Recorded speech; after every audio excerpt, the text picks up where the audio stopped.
আমাদের দেশের ডাক্তারদের নিয়ে এবং পাকিস্তানের একটি বোনকে নিয়ে আজকে একটি সুন্দর কাহিনী আপনাদের আমি শোনাবো। পাকিস্তানের একটি বোন, তার হার্টের প্রবলেম হয়েছিল। সে যখন পাকিস্তানের সব রকম সরকারি হসপিটাল, বেসরকারি হসপিটাল ঘুরে ঘুরে মানে তার সুচিকিৎসা সে করতে পারছিল না, মানে শেষ পর্যায়ে এসে গেছিল। সে আর তার পরিস্থিতি এতটাই খারাপ হয়ে গেছিল যে তার ট্রিটমেন্টটা পাকিস্তানের কোথাও হওয়ার মতন ছিল না। আর যা কিছু হওয়ার দরকার ছিল, যতটা হওয়ার সম্ভাবনা ছিল পাকিস্তানে, তার কাছে এতটা মানে বিল চেয়েছিল যে তার দেওয়ার মতন পরিস্থিতি তার ছিল না।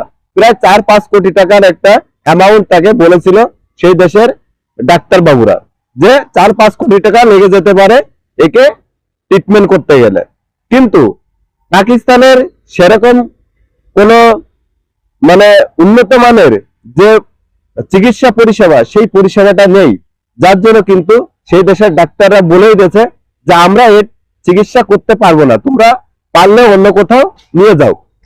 কিন্তু পাকিস্তানের যে বোনের যে এই যে যে হার্টের প্রবলেমটা হয়েছে, সেই হার্টের প্রবলেমটা কিন্তু মানে পাকিস্তানে ডাক্তার দেখায় দেখায় তার কাছে কিন্তু যত টাকা পয়সা ছিল সব খরচ করে ফেলেছিল, ঠিক আছে। শেষ পর্যন্ত যে এমন পরিস্থিতি হয়ে গেছে যে সেটা তার কাছে এমন কোনো টাকা নেই যে সে অন্য কোনো দেশে গিয়ে যে এই ট্রিটমেন্টটা করাবে। এমন সময় কোনো একটা সোর্সে আমাদের দেশের ডাক্তার বাবুদের সাথে যোগাযোগ করে এবং কোনো একটি নার্সিং হোমে সে যোগাযোগ করে।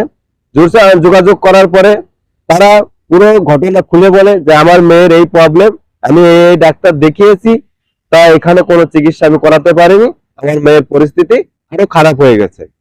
তখন তখন কি করে, তখন হচ্ছে ডাক্তার বাবুরা সবকিছু দেখে শুনে, মানে শুনে করোনার কথা মতন শুনে, ঠিক আছে, বলে যে ঠিক আছে তোমরা একবার আসো, এসে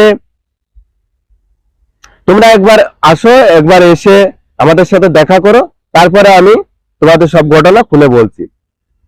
তখন ওনারা আসে ওই দেশ থেকে, পাকিস্তান থেকে এই দেশে যখন আসে, আসার পরে ডাক্তারবাবুদের সাথে দেখা করে এবং ডাক্তারবাবুদের সাথে দেখা করার পরে ডাক্তারবাবুরা ওনাদের থাকার ব্যবস্থা করেছে, বিনা মানে কোনো পয়সা ছাড়া থাকার ব্যবস্থা করেছে, খাওয়ার ব্যবস্থা করেছে, সবকিছু যতদিন ভারতবর্ষের বুকে থেকেছে ততদিন ওনাদের সব ব্যবস্থা কিন্তু ওনারা করেছে।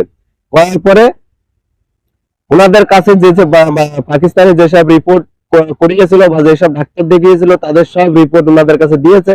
দেওয়ার পরে আমাদের দেশের ডাক্তার ওনাদের রিপোর্ট দেখে সবকিছু ইটি করে বলেছে যে এই যে হার্টের প্রবলেম হয়েছে, এই প্রবলেম যেটা পাকিস্তানের বাজারে নাই করে 4-5 কোটি টাকার অ্যামাউন্ট বলেছিল, সেটা বলেছে আমাদের দেশে আপনার 4 থেকে 5 লাখ টাকা কি 6-7 লাখ টাকা, এই 10 লাখ টাকা অ্যামাউন্ট একটা বলেছে যে 10 লাখ টাকার মধ্যে পুরো এটা চিকিৎসা হয়ে যাবে। কিন্তু যখন ডাক্তারবাবুরা দেখে যে এই আমাদের ইন্ডিয়ান যে ডাক্তারবাবুরা যখন দেখে, ওনার রিপোর্ট করে দেখে এর পরিস্থিতি এতটাই খারাপ যে এই যে হার্টটা মানে এতটাই খারাপ হয়ে গেছে, এই হার্টটা আর এনার চলবে না, এই হার্ট এনাকে বাদ দিয়ে নতুন হার্ট দিতে হবে, তবেই এনার জিনিসটা ঠিক থাকবে। তো তখন কিন্তু দেখেছে এই হার্টটা আর চলবে না, এই হার্ট বাদ দিতে হবে। তখন তো সেই পাকিস্তানি সেই বোনের মা বাবার তো মাথায় হাত, যে কি করবে সেই ব্যাপারটা নিয়ে চিন্তা ভাবনা করতে এবং ডাক্তারদের সাথে আলোচনা করে শেষ পর্যন্ত ডাক্তারবাবুরা খুঁজতে থাকে যে কেউ হার্ট ডোনেট করবে কিনা। তো তখন দেখা যায় যে আমাদের ভারতবর্ষেরই একটি ভাই কোনো একটা দুর্ঘটনা বশত, অ্যাক্সিডেন্ট বশত তার ডেথ হয়। ডেথ হলে তখন সেই ডাক্তারবাবুরা আমাদের যে যে ভাইটি ডেথ হয়েছিল সেই তার মা বাবার কাছে বলে যে এরকম একটা পেশেন্ট আছে, পাকিস্তান থেকে এসছে, তো আপনারা যদি আহ চান যে ওই একটা ছোট মেয়ে আছে, তাকে যদি আপনার ছেলের হাতটা দিতে চান, তাহলে মেয়েটা বেঁচে যেতে পারে। তো আপনারা যদি পারমিশন দেন তাহলে আমরা এই কাজটা করব। তখন আমাদের দেশের সেই যে ভাইটি ডেট হয়েছিল, তার মা বাবা চিন্তা ভাবনা করে বললো যে আমার ছেলে তো বেঁচেই নেই, তাহলে ঠিক আছে, আমার ছেলের একটি অঙ্গ নিয়ে আরেকজনের মধ্যে সে বেঁচে থাকুক। এরকম একটা কথাবার্তা বা চিন্তা ভাবনা করে লাস্টে সে হাড্ডি দিতে রাজি হয় এবং সেই হাড্ডি নিয়ে সেই মেয়ের ট্রিটমেন্টটা শুরু হয়। এখানে যে কথাটা, এই যে 5 লাখ না 6 লাখ টাকার যে 10 লাখ টাকার এই যে কন্ট্রাক্টটা হয়েছিল, শেষ পর্যন্ত কিন্তু সে 10 লাখ টাকাও লাগলো না। শেষ পর্যন্ত কিন্তু মাত্র 2 থেকে 4 লাখ টাকার মধ্যে সেই অপারেশনটা করিয়ে সেই রুগীকে সুস্থ করে, মানে যত ওষুধপত্র যা সব কিন্তু সেই 4 লাখ টাকার মধ্যে সুস্থ করে তাকে, মানে থাকা খাওয়া সব বহন কিন্তু আমাদের দেশের ডাক্তাররা করিয়ে তাকে একদম পুরো ফিট করে তারপর তাকে বাংলাদেশে পাঠিয়েছেন।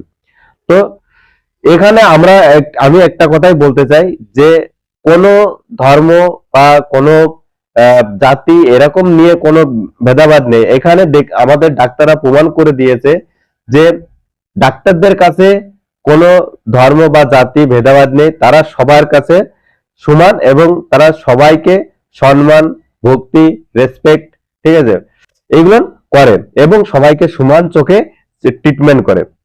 এখানে আমি পাকিস্তানের মানুষদের একটাই বার্তা দিতে চাই যে তারা যেন কখনো না ভাবে যে একজন মানুষ, সে মানুষ হয়ে অন্য মানুষকে যে খারাপ চোখে দেখছে বা ভালো চোখে দেখছে, এরকম কিছু না। যে ভালো মানুষ হয় সে ভালো মানুষ হয়, আর যে খারাপ হয় সে খারাপই হয়, ঠিক আছে। তো সে যে দেশেই হোক, এদেশেও খারাপ থাকতে পারে, ও দেশেও খারাপ থাকতে পারে, দুই দেশেই খারাপ থাকতে পারে। তো এই যে বোনটা চিকিৎসা হয়ে গেল, আমি একটা ইন্টারভিউতে দেখছিলাম যে সেই পাকিস্তানের মানুষজন যে এতটা খুশি হয়েছে যে সেই বোনটিকে ট্রিটমেন্ট করে, তাও ভারতীয় একটি মানুষের হাড় দিয়ে তাকে ট্রিটমেন্ট করে তাকে বাংলাদেশে পাঠিয়ে দিয়েছে। মানে ভারতবর্ষ পাকিস্তানকে দিল হার্ট, সেই হার্ট নিয়ে কিন্তু সেই মেয়েটা সুস্থ হয়ে আবার পাকিস্তানে ফিরে গেল। তো এটাই হচ্ছে ভারতবর্ষের নীতি, আইন কানুন বা ভারতবর্ষের সংস্কৃতি, ভারতবর্ষের মানুষের ব্যবহার, ঠিক আছে, ভারতবর্ষের মানুষের এত এইটাই হচ্ছে বড় সব থেকে মন, ঠিক আছে। তো